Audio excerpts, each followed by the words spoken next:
Hello and welcome back to the another episode of the Hindu News Analysis. Well, the date is 4th August 2025, and in this video we are going to discuss some important articles which are very much relevant for your preparation. But before we will start our discussion, I would like to give the brief introduction about the initiative so that if you are new to our channel, you will get more connected with us. Basically from 2nd June 2025, we started an initiative here by the name Target IAS 2026. Under this initiative, every day we had promised you that every day we will upload two videos on our YouTube channel. One in the morning session, where we will discuss the current affairs and take care of your current affairs by taking up the most important articles from the newspapers and breaking them down into the simplest language possible and connecting those articles with respect to your prelims preparation as well as mains preparation. And this video which we are discussing right now, it is that video where we will discuss the current affairs, the daily news analysis. And in the evening session, we had promised you that every day we will upload another video where we will discuss the static syllabus of yours.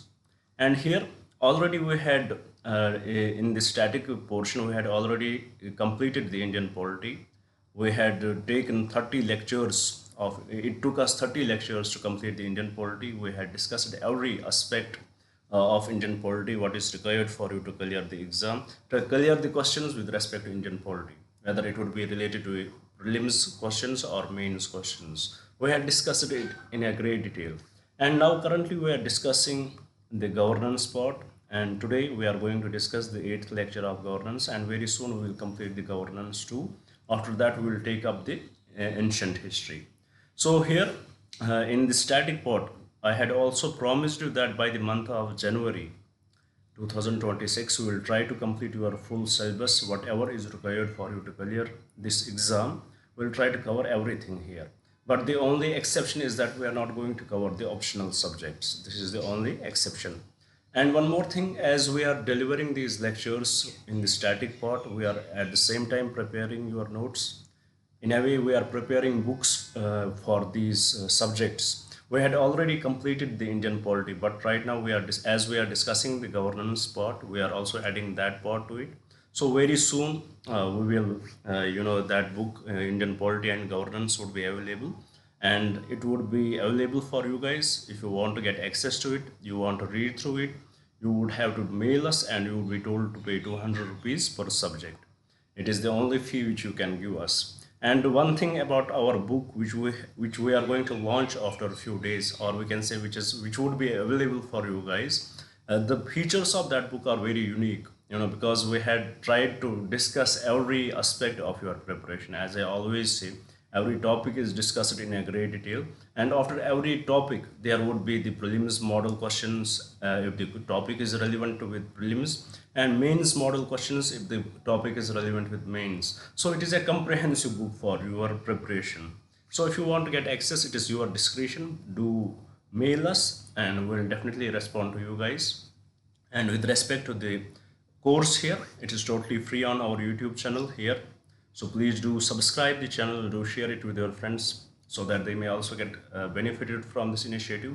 And please do write in the comments what else should we bring for you guys. Now, without any delay, let us start our discussion by looking at the first article which we have to discuss today. Well, the article is about the another slip up by India in the trade pact with UK. We recently finalized our trade deal with the UK. And with respect to that, now it is time to analyze this trade deal, where we are gaining, where we are, where we had compromised. So here, this article is much based on the compromise, where we had compromised. And in our previous discussion, which we did here, we also discussed a few important points where we did compromise. For example, with respect to our digital privacy, we compromised with respect to the source code, which we had discussed in our previous class, and also how the government is going to discuss the data with the UK government, how the government will share the data with the UK government, and what are these statistics. The government describes it in a way that it is the basic statistics, what would be the economic growth, what would be the poverty, what are the requirements, but there is the question mark over it. whether it would be only that or it would go beyond that. And now in today's discussion, this article, it actually revolves around the intellectual property rights. It revolves around intellectual property rights. Basically in the pharma sector, what we have, what India has always adopted that, in the medicines, for example, in getting the licenses for the medicines, India has always advocated for the compulsory licensing. Compulsory licensing. But in this trade deal which we had signed with the UK, it in a way has diluted it. If we look at the Article 30 as per this article, if we look at the Article 13.6 of this trade deal, we look at the Article 13.6 of this trade deal, we see that the voluntary licensing for there has been the provisions for the voluntary licensing to access for the access to medicines. There has been the provisions for the voluntary licensing for projects. Now how it is going to impact the Indian economy in this way, how it is going to impact the Indian pharmaceuticals in this way, or Indian medicines in this way. So that is the question. Basically, India's approach, if we look at our country, there would be the another article which will highlight the World Bank's definition of the income, income based countries, which country is high income country. On that, when we will discuss that article, we will see that we are the lower middle income. India is a lower middle income country. So with respect to our country, we have huge demands. We want, and the health conditions in our country are different. The diseases which are prevalent in our country are very much different. Our dependency on vaccines, medication, it is very different, and it would not be affordable for many people in our country if this is done through the voluntary licensing. So for that, even the world, trade, even the WTO under the TRIPS agreement, World Trade Organization under the TRIPS agreement, it has given these provisions that the countries like India, the middle income countries, they have they can the WTO, it has under the Doha, under the Doha conference, Declaration on TRIPS and Public Health. India is part of the coalition of developing countries, and it has always championed the right to issue compulsory licensing, so that when there would be the right to compulsory licensing, through these medicines, it would be made very much, these medicines would be cheaply available to our people. So it has been in this way very much helpful for us, and we had always jumped in for it, whether it would be Doha Declaration or wherever it was necessary, we had always jumped in for it. But unfortunately, over the times when we had started, when we started this agreement with the UK, and in this agreement we had in a way undermined it. We had given the provisions for the, we had leave the space for the provisions for the voluntary licensing, which eventually is going to impact the, impact the cost of medicines in our country, and impact the, impact these patents which are filed with respect to the medication, with respect to medicines. And also there is another aspect with it. It is not only about, it is not only about these the compulsory licensing and the voluntary licensing, which where we had missed in this sector. It is also about the transfer of technologies. It is about the transfer of technologies. Under this transfer of technologies, WTO again in the Doha Declaration made it very much clear that to these develop, that demand, basically it is about, it was in the it was a resolution in the new International Economic Order 1974 in the Union General Assembly, the resolution on the new international economic order, which called for the facilitation of facilitating technology transfer for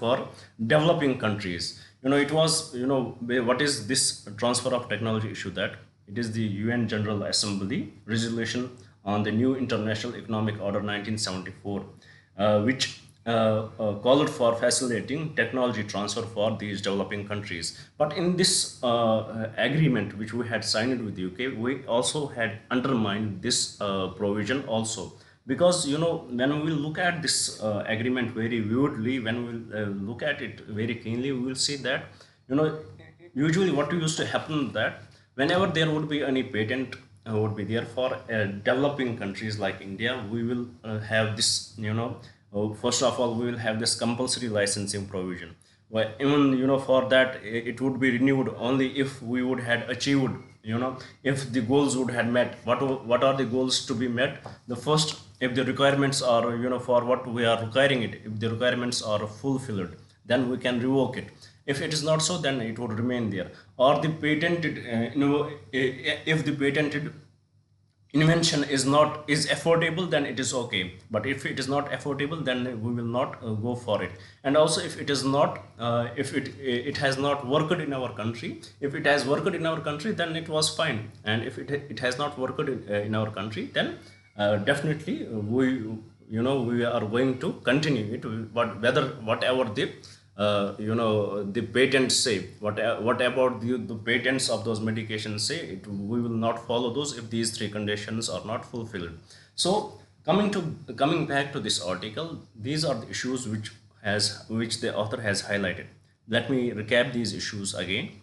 The first issue which it has highlighted is about the deviation from compulsory licensing to voluntary licensing. Then second, the issue with transfer of technologies. These two issues are basically majorly highlighted in this article. So how they are going to impact, that we had discussed. So with this, I hope you had understood the article. And recently, in our recent discussion, we also discussed a few lacunae with respect to our digital privacy, what we had discussed that in that article, in that video earlier. So with this, I hope you had understood this article very well. Now let's see what kind of question can be asked from this article. Here the question says, with reference to the intellectual property provisions in the context of international trade agreements, consider the following statements. The first first statement, the TRIPS agreement is a multilateral agreement administered by the World Trade Organization. 100% correct, nothing wrong with it. Second, the Doha Declaration on the TRIPS agreement and public health explicitly reaffirms that the right of WTO members to grant compulsory licenses for public health purposes. That is also true. Third, India has consistently advocated for the voluntary licensing as a primary mechanism to ensure affordable access to patented medicines. It is incorrect. It is compulsory licensing. Because of compulsory licensing, there would be the affordable access to patented medicines. If it would be voluntary licensing, then the prices would be rocket high. So with respect to this question, the correct statements are statement 1 and statement 2 only. And from the code given below, the correct code would be option B, that is 1 and 2 only. Now with this, let's move to the another article and see what we had brought there. Well, here the article highlights how does the World Bank classify countries by income. So this is also a very important article. It gives us the brief idea how countries are divided on the basis of income. Basically the countries are divided on the basis of income, which is basically about the gross national income, which is dependent upon the gross national income. Where whoever is the citizen of the country, wherever he earns, and based on that earning, what is the average earning of the citizens of the nation, on that basis it is calculated. So in this regard, there are 4 categories which are made. What are these 4 categories? The first one, which would be the lowest one, it would be low income country. Then the second would be the lower middle income country, lower middle income country, where India falls. Then the third one would be the upper middle income country, and the fourth one would be the high income country. So on this basis, there would be the different different numbers, how much they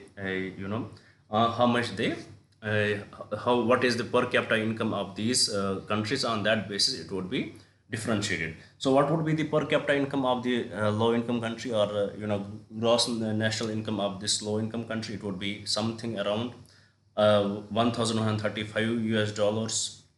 For the lower middle income country, it would be 1136 to 4495. For upper middle country, it would be 4495 to 13,935, and for the higher income country, it would be more than 13,935. And this article has also highlighted that if we look at on this basis, we are seeing there are many people in the lower income country which had escaped it, whose income has increased to the highest levels. So basically it is the average on which the country is judged. And also these number, they are altered after every year. Why? Because they have to, there is the need for the adjusting the inflation. That's why these numbers are altered after every year. So this is the classification on which the countries are judged with respect to their income, and this is they are judged on the gross national income per capita, average income of countries residents, including the income earned abroad. The thresholds which we discussed, they are adjusted yearly for global inflation. And we had also seen that countries can move up and down based on the income they have, and the real income changes, exchange rate shift, and all that population data updates. Everything we had covered in this article, very simple article. So with respect to this, let's see what kind of question can be asked in the prelims exam. As it gives us the data, it first of all shows what is the criteria, what is the grouping, how they are distributed, and where does India stand. That is important for us. So let's have a look at the question, what kind of question can be asked from this article. Here the question says, with reference to the World Bank's income classification system, consider the following statements. First, the countries are classified into 4 groups that we discussed based on their gross domestic product per capita. That is incorrect, and that's why why I had brought this statement, because these are the statements where we make questions incorrect, even though we have the knowledge. We discussed it is the gross national income, not the gross domestic product, so definitely it is incorrect. Moving to the second article, it says the income thresholds used for classification are adjusted annually to account for global inflation. That is true. India is currently classified as an upper middle income economy by the World Bank. No, it is incorrect. It is lower middle income country. India is classified as a lower middle income country. So third statement is also incorrect. So with respect to this question, the correct statement is statement 2 only. With this, let's move to the third article. Let's see what we had brought here. Well, this is also an important article which was in the news today. It is about the biofortified potatoes with added iron to hit Indian market. What biofortified potatoes with added iron to hit Indian market? In this article there are many data points which we have to look into, which could be very much important for our preparation. So first, what does this article talk about? It talks about the availability of biofortified potatoes with added iron content in Indian market. It would be the collaboration effort between the Peru-based International Potato Center. It would be the collaborative effort between Peru-based International Potato Center and the Indian Council of Agriculture Research and Indian Council of Agriculture Research. So with respect to these potatoes, if we look at these biofortified potatoes, do we already have such things happening in our country? So this answer is absolutely yes, because biofortified sweet potatoes with vitamins A are already used in some Indian states, especially in the Karnataka, Assam, and Odisha, Bengal and Odisha. In these states, we already use biofortified sweet potatoes in these areas. So it is the International Potato Center. This organization is leading the research and development of these biofortified crops and is establishing a new regional center in the Agra. They are this ICP, CIP, sorry, CIP, which is International Potato Center, CIP, International Potato Center. They are leading, this organization is leading the research and development of these biofortified crops and is establishing a new regional center in Agra. They are establishing a new regional center in Agra. Why Agra? Because Agra is, it is the Agra. It is in this region. In the region of Agra. It is in this region of, in the Ganga Plains, where the world's largest potato produce, which is the world's largest potato producing area. And this CIP, it will work with the public and private entities, and the major focus of this is to provide the nutritious food to those people, to the vulnerable sections of the society, to the children. It would be eventually used by the in midday meals and to other people who require it. And its focus would be on the farmers. The CIP aims to provide better quality potatoes and sweet potato seeds, improve market access, and help farmers integrate into the food processing chain.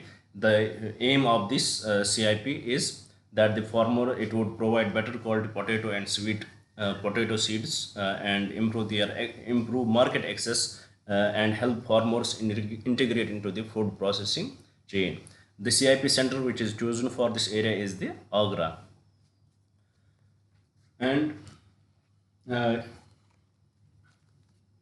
and what is the aim of this initiative? It has the nutritional impact. Basically, the initiative aims to make nutritious potatoes accessible to vulnerable sections of the society, including you know through public sector food procurement for school feeding programs like midday meals, which we had already discussed.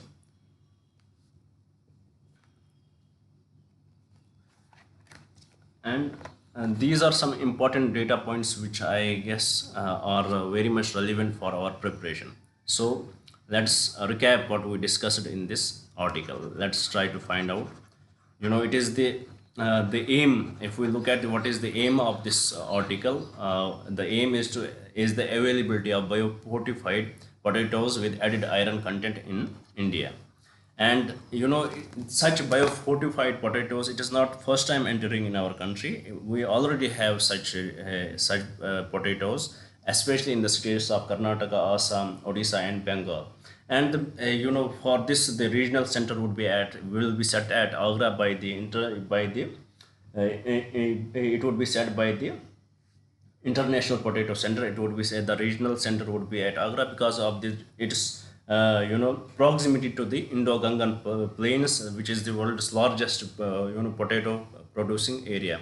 And the aim is to provide the nutritious potatoes accessible to the vulnerable sections of the society, it would be fed to the children under the midday meals in the schools. And also its focus is on the farmers, so that it will provide better quality potato and sweet potato seeds to them, and it will provide the market access to the farmers and help farmers integrate into the food processing chain. So this is what this article is basically talking about.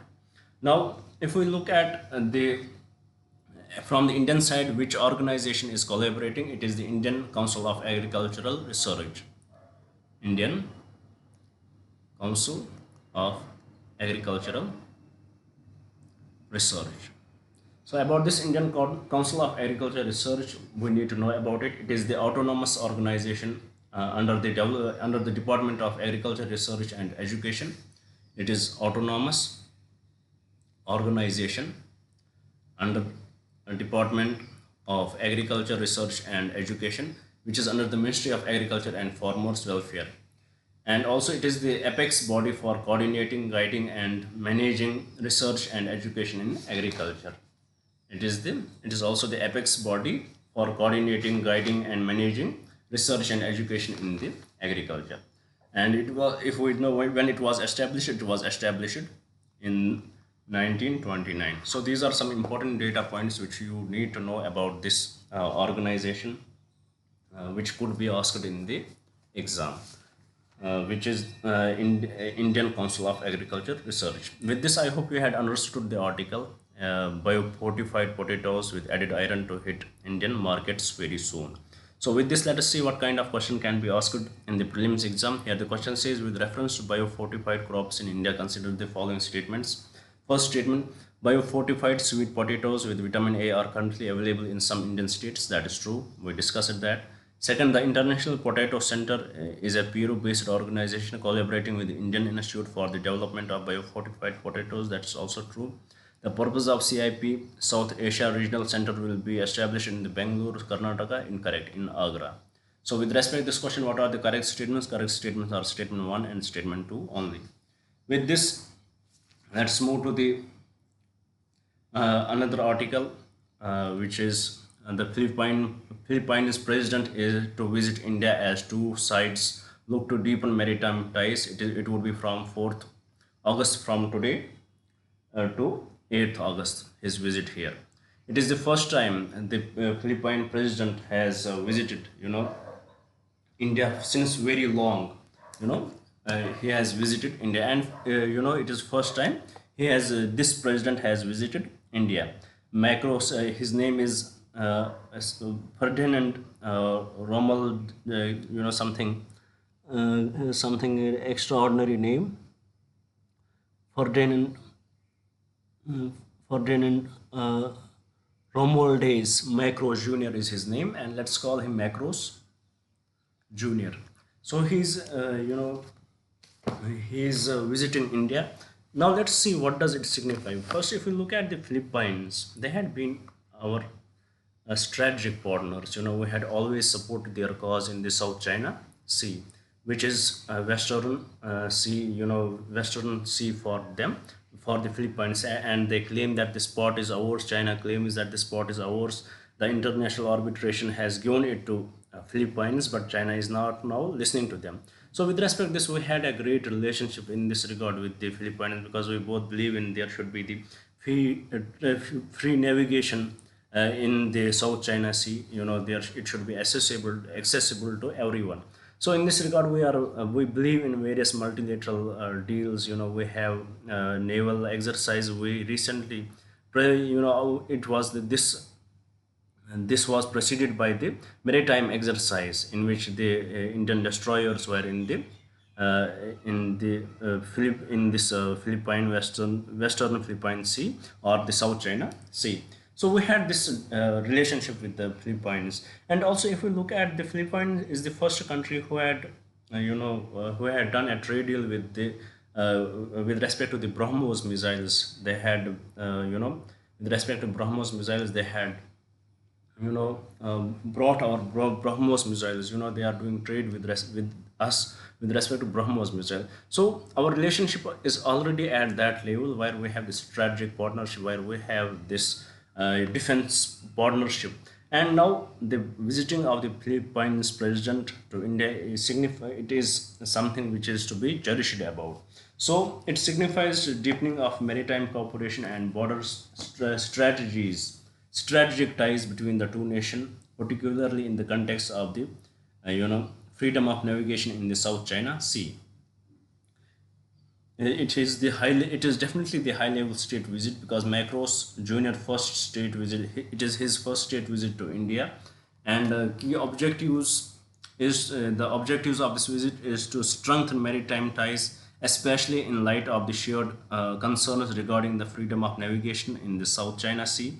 The visit is preceded by the joint naval patrols, that is the Indian Navy destroyers conducting joint patrols with the Philippine Navy in the West Philippine Sea. It would be preceded by the visit is preceded by joint naval patrols.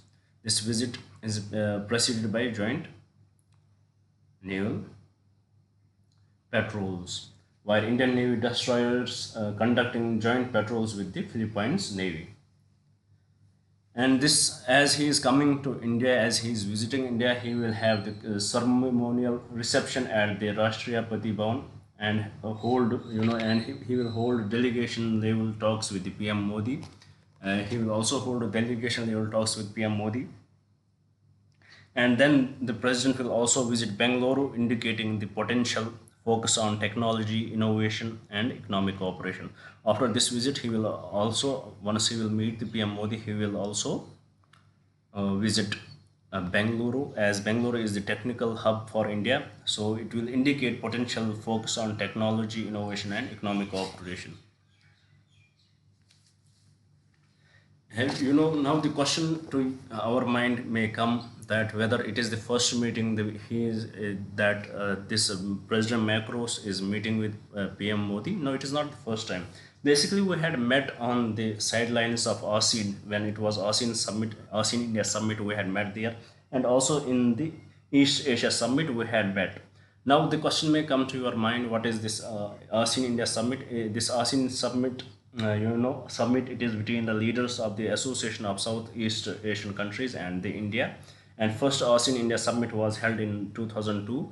And similarly, East Asia summit. It is the 10 ASEAN countries plus Australia, China, India, Japan, New Zealand, Korea, and Russia and US.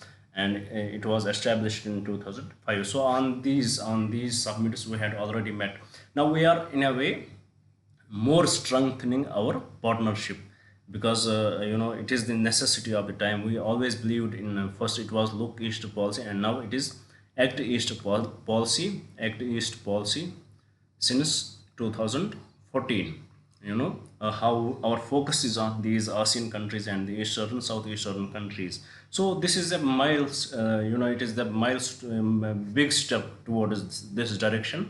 And Philippines, we had always supported their cause. So with respect to this, let us see what else would come out of this visit, and we will definitely cover that too. And it would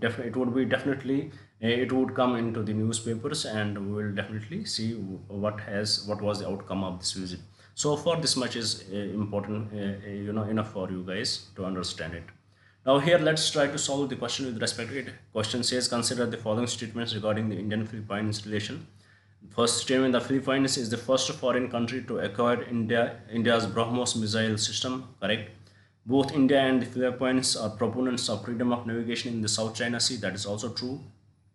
Third, the President Ferdinand Romualdez Marcos Jr. has previously visited India for an ASEAN India summit. No, not for an ASEAN India summit. So with respect to this question, the correct statements are statement 1 and 2 only. And basically this question, not every statement would be relevant for your preparation, that I will add here. But why I had brought this statement? Because it will, give you a recap of the article. It will give you the recap of the article. For that, I had brought this statement. Now with this, let's move to the another article here. It talks about how will the railway to Sairang help in the regional connectivity. Well, this article is about how railway in Sairang will help in the regional connectivity. This is also one of the important articles of today's newspaper, because it has the huge implications of our foreign policy.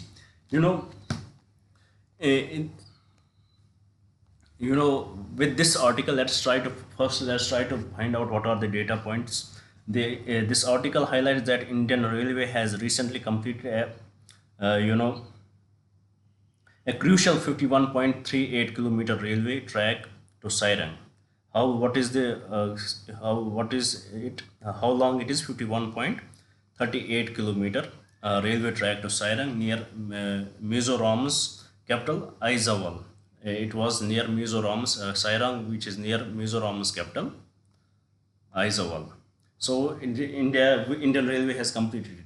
And what will be the impact of it? Why it is complete? What is the purpose of it? To boost connectivity to the landlocked northeastern states. To boost connectivity to the landlocked northeastern states. And with this connectivity, India, it in a way supports the India's ambitious policy, which is the policy of which is the Act East policy,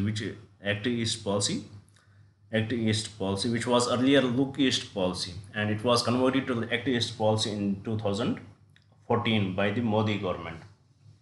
and it in a way supports this, because we want to get connected with our neighbors first. We want to get connected with the neighbors in the southeast, and the best way how we can connect them, there should be the road connection, railway connection should be there, there should be the waterway connections. And in this regard, this Sairang railway, which reaches up to the Mizoram, it is one of the greater steps to this in, it is the one of the greater steps in this direction, in the great direction, in this great direction.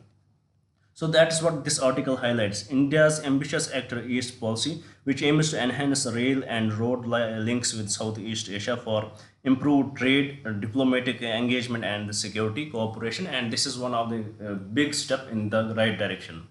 With respect to the project history, it was actually sanctioned in the year 2000, but because of many reasons, the environment there, the climate there, the communities living there, and various other issues in this region, it was delayed so long, and eventually now we had completed it. And if we look at the you know how much this project has costed, it is 5020 crore rupees it has costed so far. And in this project, this article also highlight that in this project almost 18 people had died. So this is how crucial this project is. There were delays, but eventually now we had completed it. It is one of the such projects which will enhance our connectivity towards the Southeast Asian countries like the Myanmar and various other countries. So this is one of the big step in the right direction. Now, as there is the mention of the Act East policy, so let's try to find out a few important facts about the Act East policy. It was announced by the PM Modi in 2014 as more ambitious version of the Look East policy, and that we had known. And through this, with respect to Act East policy, this much should be enough so far. And with respect to this project, it would help in transferring India's northeast region into a gateway to the ASEAN and the other Asian countries. And also because of this, in the Act East policy, our major focus is to get connected with the southeastern countries. So this project, it contributes to it. And also if we look what we had done under the Act East policy, we had also increased the budgets in the northeast states.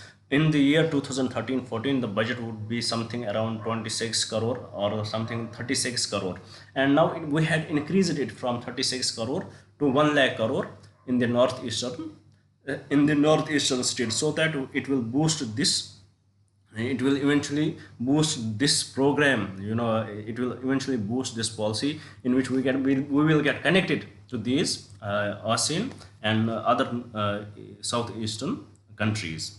So what are the various other projects which are running so far? It is the which the article also highlights. It is the Dimapur Zubka, it is the Dimapur Zubka Nagaland project. Then we have Impal More Manipur plan, which we had because of the tensions in the Manipur, it has not yet started. Then similarly we have the Asian Highway 1. These are the projects which will boost our Look East policy. So these data points could be very much relevant for your answer writing whenever there would be such question on the Southeast Asia or the ASEAN or the Act East policy. So with this, let's move to the last article of today's discussion. Let's see what does this article talk about. Well, this article is also very much important because it was in the science section of the newspaper. It deals with the recent research which was done by the team of scientists from the Harvard, how they had used how they had leveraged AI to design the novel proteins that can significantly boost the body's immune system. So what this article is about, it is the research done by the scientists in the Harvard University. The scientists from the Harvard, they had done this research where they used AI, or they leveraged AI to design novel protein. Because of the AI, because of the AI's help, they designed the a novel protein that can significantly boost the body's immune system, which can boost the body's immune system. This AI designed proteins act as the activator for the crucial notch signaling pathway. This AI designed protein, it will act as an activator for the crucial notch signaling pathway. This notch signaling, it is the communication between the two cells. This much you should know. We don't need to go in that depth with respect to this. And this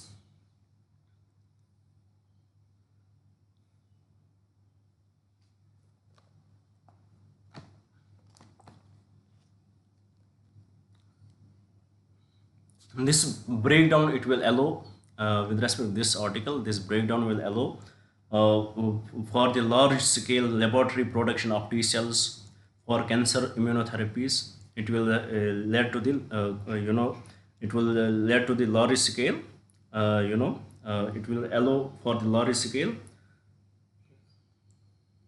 production of the T cells for cancer immunotherapies.